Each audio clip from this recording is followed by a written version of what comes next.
Bismillahirrahmanirrahim. Assalamualaikum warahmatullahi wabarakatuh. Bagaimana kabarnya hari ini anak-anakku yang solih dan solihah?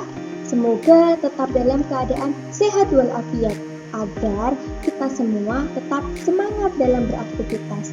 Ya, walaupun pembelajaran kali ini masih dilaksanakan dengan pembelajaran online, tetapi tidak menyurutkan semangat kita untuk terus belajar ya, dan untuk terus menuntut ilmu, agar kelak kita dapat mencapai cita-cita kita semua.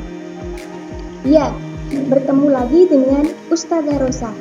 Kali ini di kelas 9, di semester 1 kita akan membahas bab 1 mengenai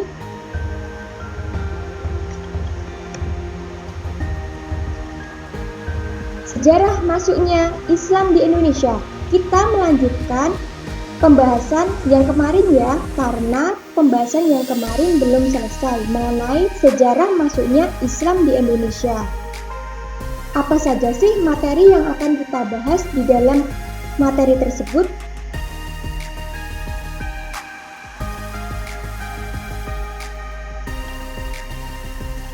Ya, yang pertama, kita akan membahas peran Wali Songo dalam menyebarkan Islam di Indonesia.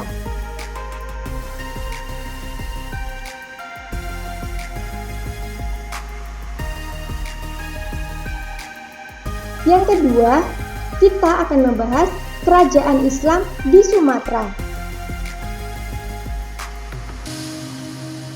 Kerajaan Islam di Sumatera ada beberapa kerajaan. Yang pertama, Kerajaan Samudra Pasai. Yang kedua, Kerajaan Islam Aceh Darussalam. Kemudian, yang ketiga, kita akan membahas kerajaan Islam di Jawa. Ada beberapa kerajaan yang berada di Jawa, antara lain yang pertama, Kerajaan Islam Demak. Yang kedua, Kerajaan Pajang. Yang ketiga, Kerajaan Mataram Islam. Yang keempat, Kerajaan Cirebon. Yang kelima, Kerajaan Banten. Kemudian yang keempat, kita akan membahas mengenai kerajaan Islam di Kalimantan. Ada beberapa kerajaan yang berada di Kalimantan, antara lain yang pertama, Kerajaan Banjar. Yang kedua, Kerajaan Kutai. Yang ketiga, Kerajaan Sukadana. Nah, materi ini akan kita bahas dalam pembelajaran hari ini ya.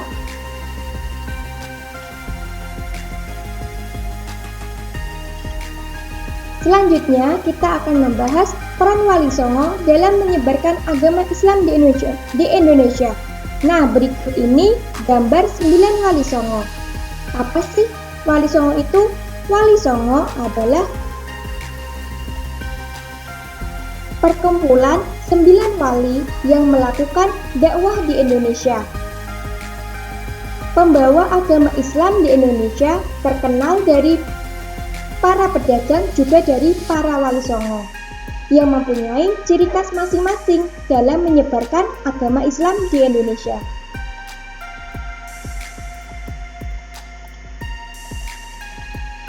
Yang pertama, Sunan Gresik. Yang kedua, Sunan Ampel. Yang ketiga, Sunan Bonang.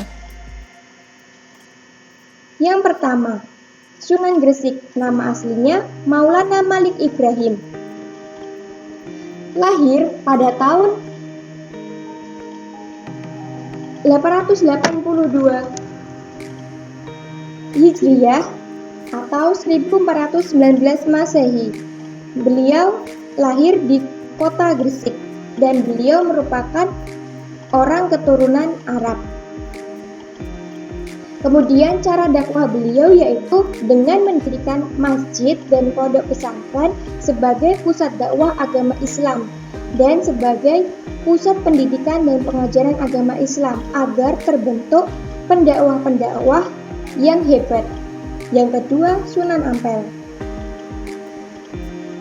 Nama aslinya adalah Raden Rahmat. Beliau lahir pada tahun 1401 Masehi dan beliau wafat pada tahun 1418 Masehi. Cara dakwah beliau dengan membangun pusat-pusat dakwah dan kajian Islam. Jadi Sunan Ampel itu membangun dan menyelenggarakan pengajian-pengajian, kemudian kajian-kajian, dan suatu perkumpulan untuk menyebarkan agama Islam. Yang ketiga, Sunan Bonang. Nama aslinya adalah Makdum Ibrahim. Beliau lahir pada tahun 1465 Masehi sampai 1525 Masehi. Cara dakwah beliau juga menggunakan dan mendirikan masjid-masjid dan pondok pesantren sebagai pusat pendidikan agama Islam dan juga pusat dakwah agama Islam. Yang keempat, Sunan Giri.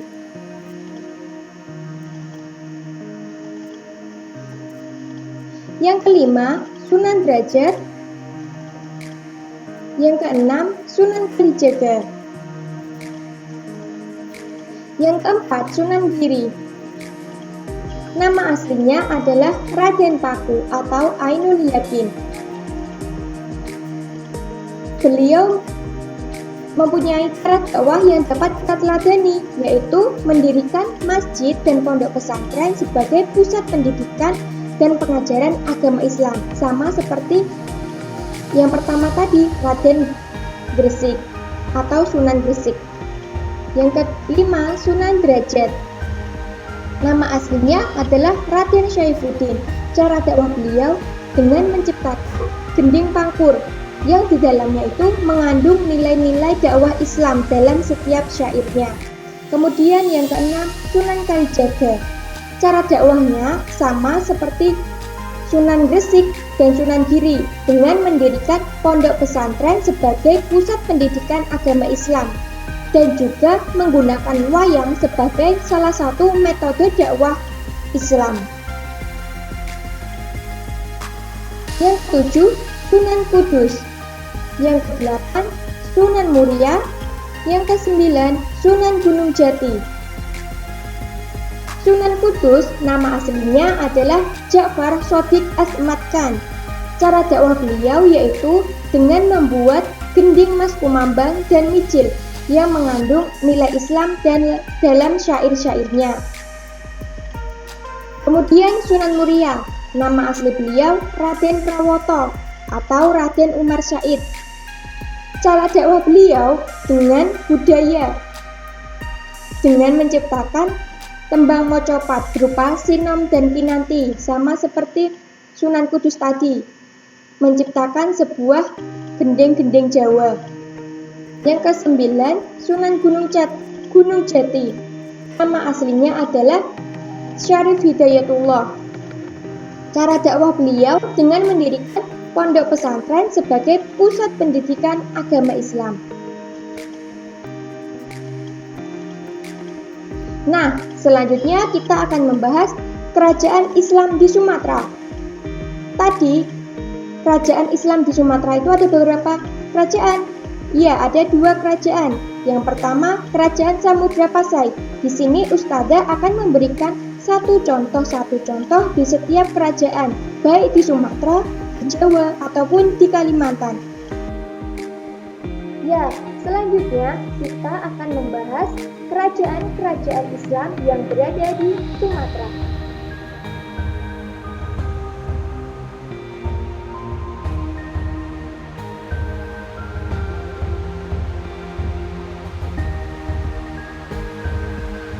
Sejarah berdirinya kerajaan Islam di Sumatera berdiri pada tahun 1270 sampai 1270 Masehi di daerah Lok Sumawe, Nanggro Aceh, Darussalam. Pendiri kerajaan Samudra Pasai yaitu Sultan Malik As-Saleh. Latar belakang berdirinya kerajaan Samudra Pasai dipengaruhi adanya saudagar Muslim yang melakukan perdagangan di wilayah kerajaan Samudra Pasai. Kemudian saudagar Muslim itu menjalin hubungan yang baik dengan masyarakat setempat. Lambat laun, saudagar muslim itu menyebarkan agama Islam dan akhirnya agama Islam pun dapat diterima oleh masyarakat setempat. Kemudian terbentuklah kerajaan Samudra Pasai di Sumatera. Yang kedua, raja-raja yang terkenal antara lain yang pertama, Sultan Malik As-Salam. Yang kedua, Sultan Mahmud Malik Al-Dohir. Yang ketiga, Sultan Zainal Abidin.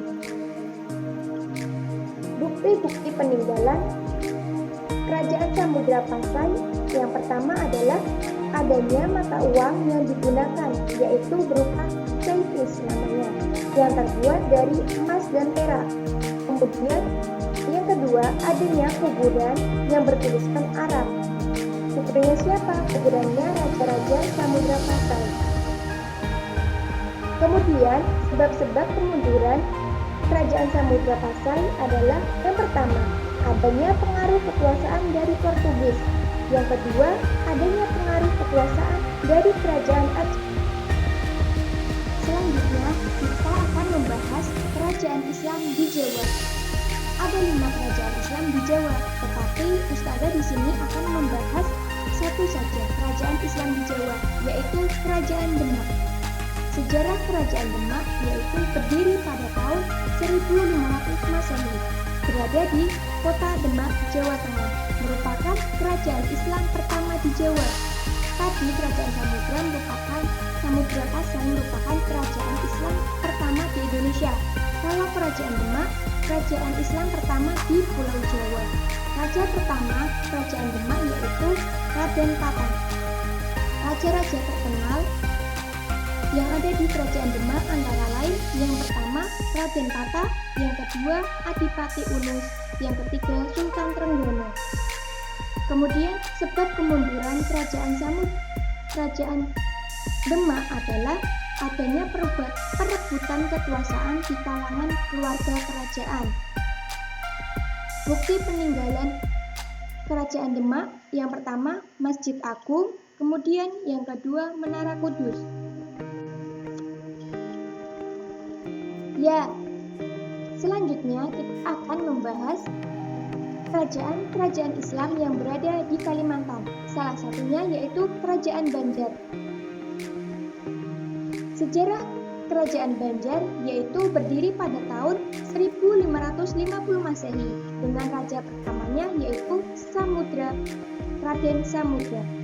Latar belakang berdirinya dipengaruhi adanya perpecahan Kerajaan Daha karena pergantian pangeran. Kemudian Raden Samudra dipilih menjadi pemimpin Kerajaan Banjar.